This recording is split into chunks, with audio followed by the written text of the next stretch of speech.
designaba a su representante titular.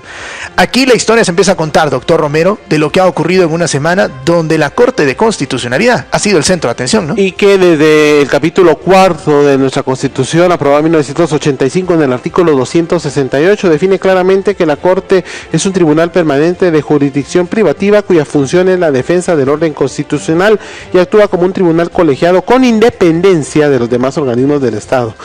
Asigna 9 funciones más que están contempladas en el artículo 272 y habla en el artículo 270 que para ser magistrado en la Corte se necesita ser guatemalteco de origen, abogado colegiado, de reconocida honorabilidad y tener al menos 15 años de graduación profesional. Gozarán estos magistrados de las mismas prerrogativas que los magistrados de la Corte Suprema de Justicia. Quien nos acompaña esta mañana es el licenciado Roberto Alejos, con quien vamos a platicar acerca de esa polémica que surgía en torno a quién tiene la razón en el tema de plantear cómo la Constitución puede ser interpretada para las decisiones que, por ejemplo, se tomaron en el Ejecutivo y su análisis del proceso completo en las diferentes instituciones, poderes que designan representante ante la CC.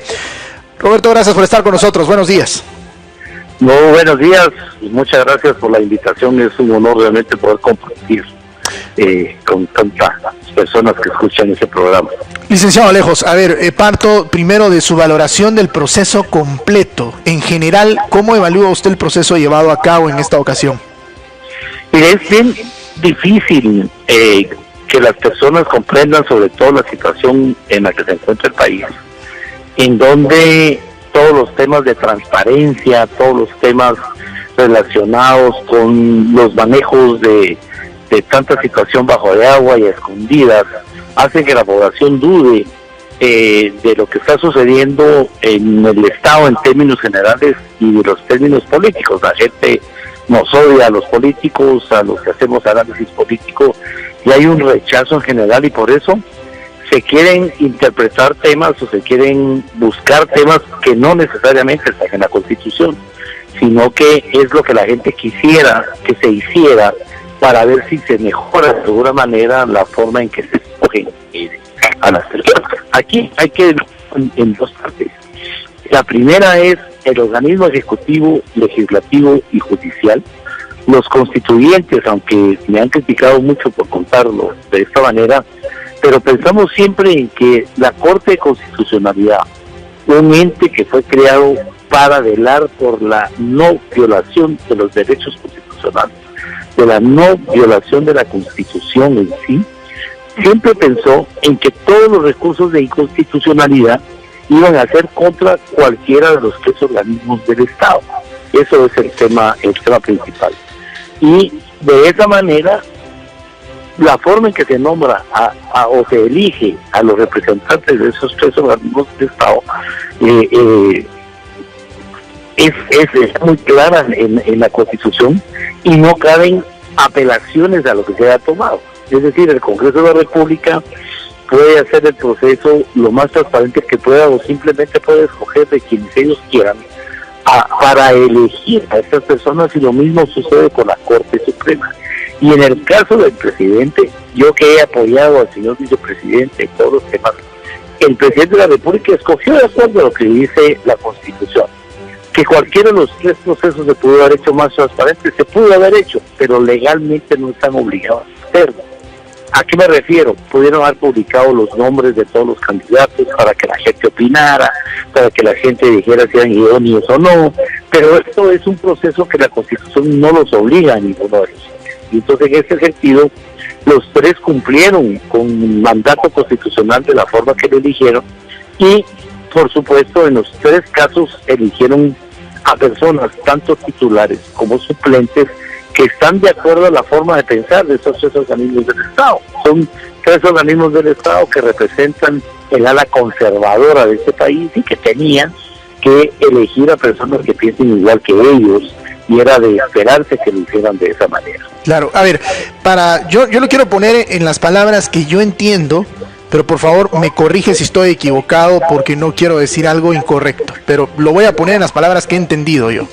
no es una corte independiente e imparcial como nos han querido ver, es una corte diseñada donde los tres poderes mandan a alguien a poder defender el poder que representa ante la Corte de Constitucionalidad.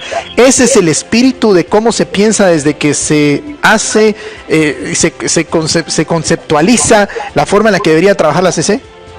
Digamos, sí es una corte independiente, porque aunque el presidente de la República envía a una persona que piensa igual que él, que lo va a ir a defender en cualquier tema que o cualquiera de sus ministros sea acusado de violar la Constitución, esta persona tiene que llenar esos requisitos de idoneidad, de capacidad, de honradez, del ejercicio profesional, y aunque esté defendiendo al presidente, no puede cometer ningún acto ilegal que viole la Constitución.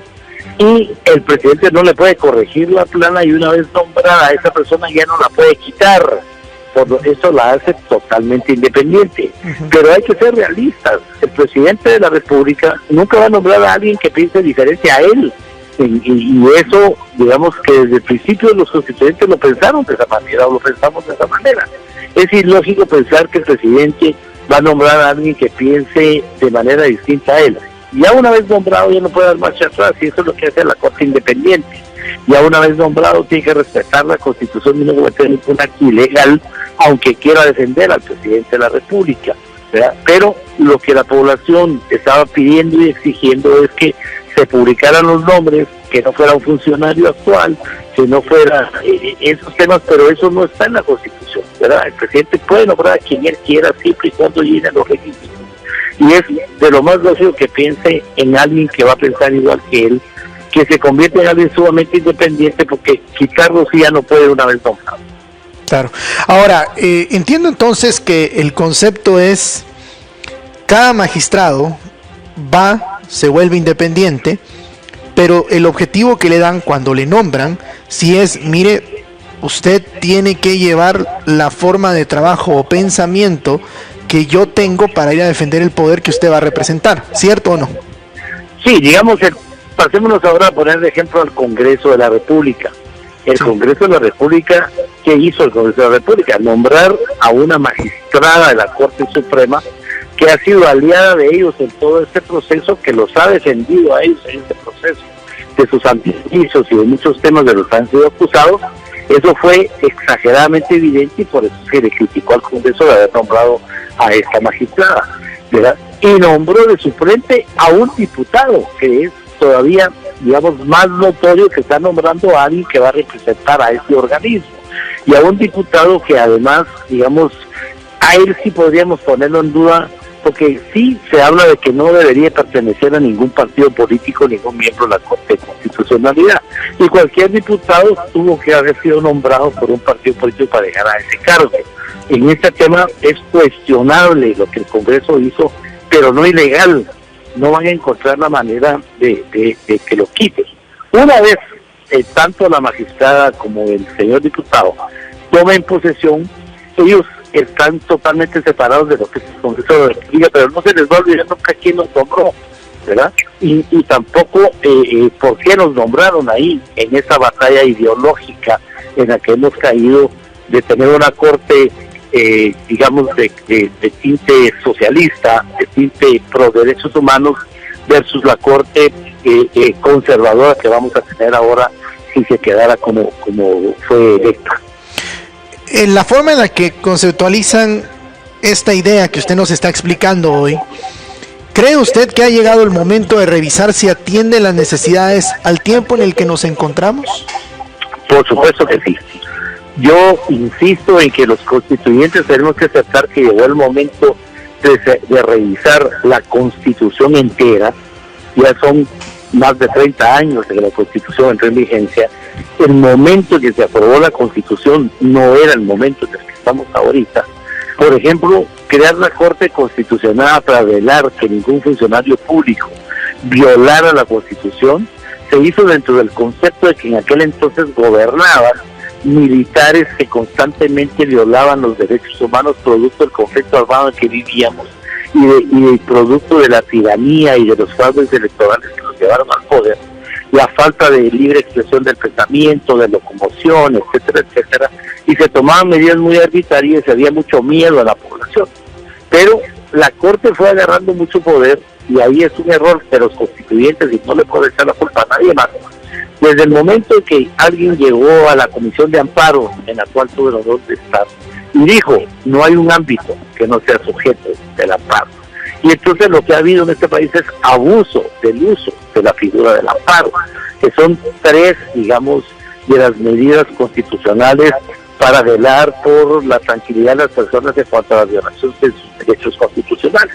La figura del recurso de inconstitucionalidad, el amparo para parar cualquier trámite que pueda violar sus derechos, y por supuesto la extinción personal para evitar que las personas sean desaparecidas, precisamente pensando en que aquellos gobiernos desaparecían a las personas producto de las investigaciones y de todo lo que hacían en el conflicto armado.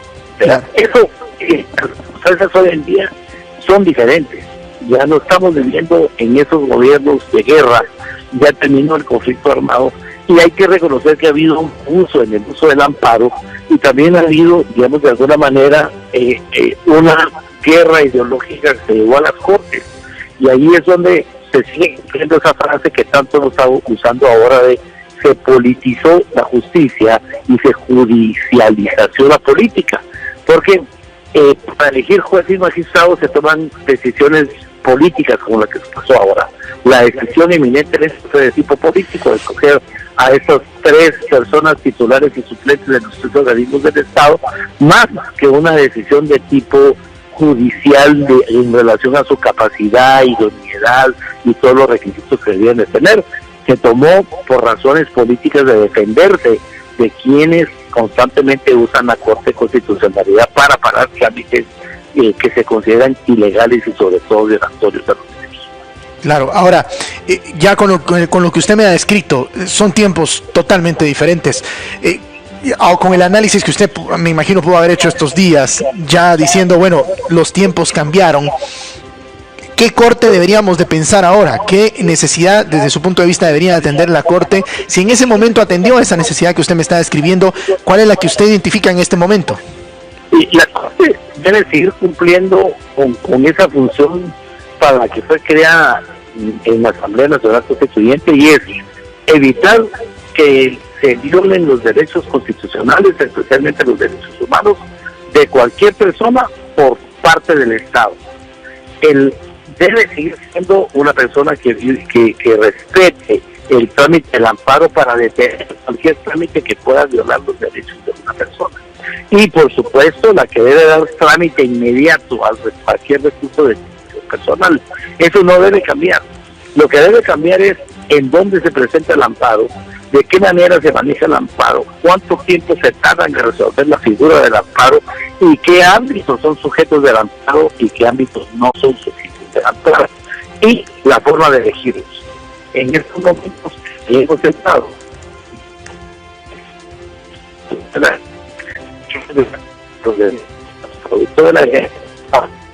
Bueno, creo que es importante, licenciado Alejos, ¿nos escucha? Es que es importante lo que nos está diciendo y le hemos perdido en la recepción del audio por la calidad de la llamada. No sé si me escucha. Bueno, hemos perdido a Roberto Alejos. Estábamos hablando acerca de la Corte de Constitucionalidad. Creo que ha dicho algo clave, ¿no? Para mí la explicación está clave. El punto es, el proceso se cumple, si estamos de acuerdo, ¿no? Ya son otros 5 que tal. Les tenemos al licenciado para que continúe. Licenciado, nos está explicando esa parte de cómo debería conceptualizarse la Corte de Constitucionalidad para estos tiempos que estamos viviendo actualmente. Bueno, les decía que realmente más que cambiar las funciones de la Corte, es importantísimo tener muy claro, digamos, la primera función, que es velar porque ningún funcionario público viole la Constitución. Esto no debe cambiar.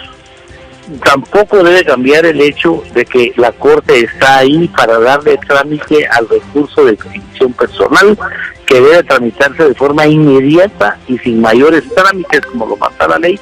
Esto tampoco debe cambiar. Lo que ha habido es un abuso del uso del amparo, producto de ese error de los constituyentes de que cualquier ámbito es sujeto de un amparo, y eso ha cometido una serie de abusos la misma población, y también ha cometido una serie de abusos a veces la misma Corte Constitucional, y no estoy hablando de esto, sino de cualquiera, en cómo resuelve sus amparos, lo que se tarda y hacia dónde lo hace, porque se da el amparo provisional y después nunca se da el amparo definitivo. Es decir, ahí eso entra en detalles y es sumamente necesario, mínimo, reformar la ley de amparo y de decisión personal para poderle dar un trámite más eficiente, más concreto. Pero sobre todo lo que tenemos que cambiar es la forma de elegir a los representantes, porque como hemos sido producto de tanta suciedad en la política, hemos sido producto de tanta mafia y de tantos problemas, la población está exigiendo cada día más transparencia y la Constitución no contempla esos procesos de transparencia como